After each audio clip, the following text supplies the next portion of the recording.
Hello दोस्तों, आपका हमारे चैनल पर स्वागत है। कहानी शुरू करने से पहले कृपया हमारे चैनल को सब्सक्राइब करें और बेल आइकन दबाना ना भूलें, क्योंकि हम लाते रहेंगे आपके लिए रोज मजेदार कहानियाँ। तो चलिए कहानी शुरू करते हैं।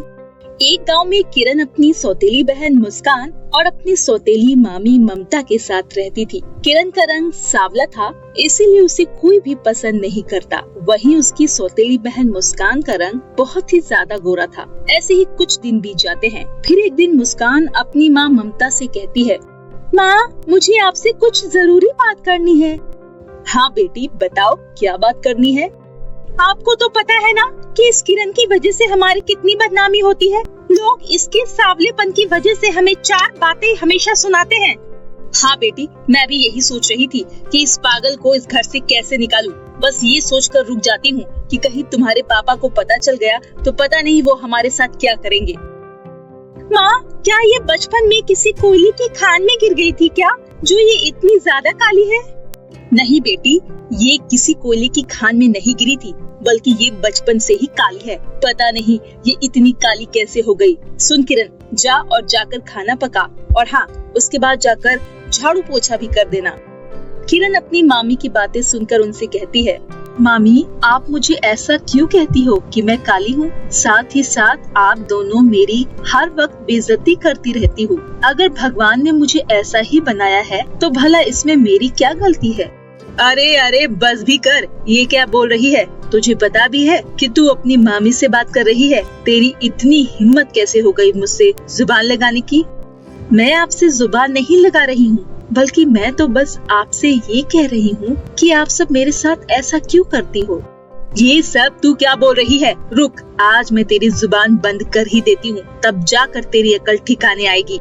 इतना कहने के बाद ममता किरण को पीटने लगती है। काफी देर की पिटाई करने के बाद वो किरण से कहती है, अब समझ आया कि मामी से जुबान लड़ाने का नतीजा क्या होता है। अब सीधे पाँव यहाँ से निकल जा और जाकर खाना पका, समझी?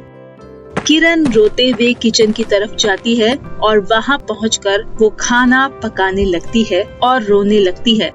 मैं क्या करूं?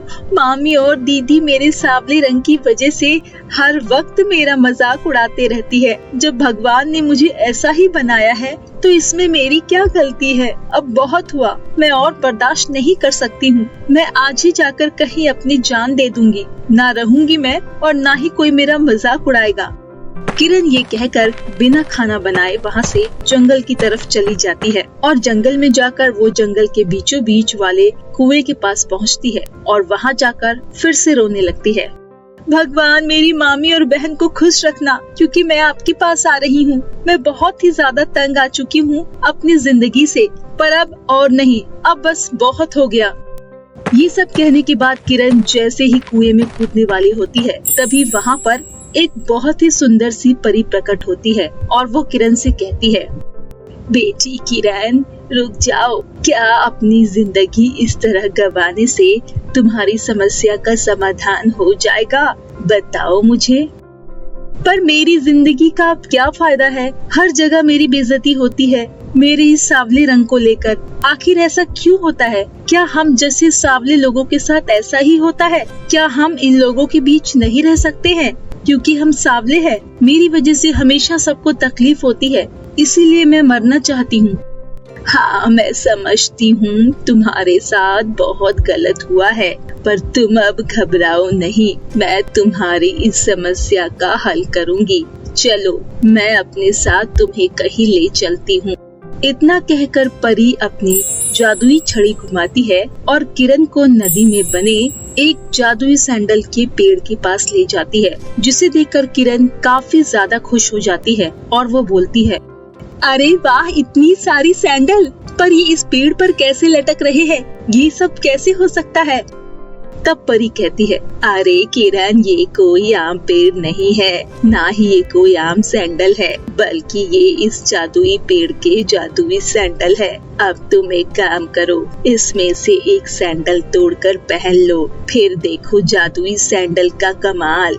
किरण परी की बातें सुनकर काफी ज्यादा खुश होती है और एक जादुई सैंडल पहन लेती है। जादुई सैंडल पहनते ही किरण परी की तरह खूबसूरत हो जाती है और कहती है, अरे बाप रे बाप, मैं इतनी ज्यादा खूबसूरत कैसे हो गई?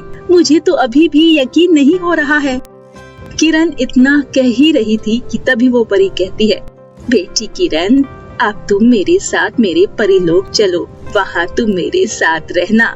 हम साथ साथ पूरे परीलोक में घूमेंगे और हमेशा के लिए वहीं रहेंगे, ठीक है ना? क्या सच में आप मुझे अपने साथ परीलोक ले जाओगी? चलिए, मैं बिल्कुल तैयार हूँ आपके साथ परीलोक जाने के लिए। फिर क्या, परी किरण को अपने साथ उड़ाते हुए परीलोक की तरफ चली जाती है।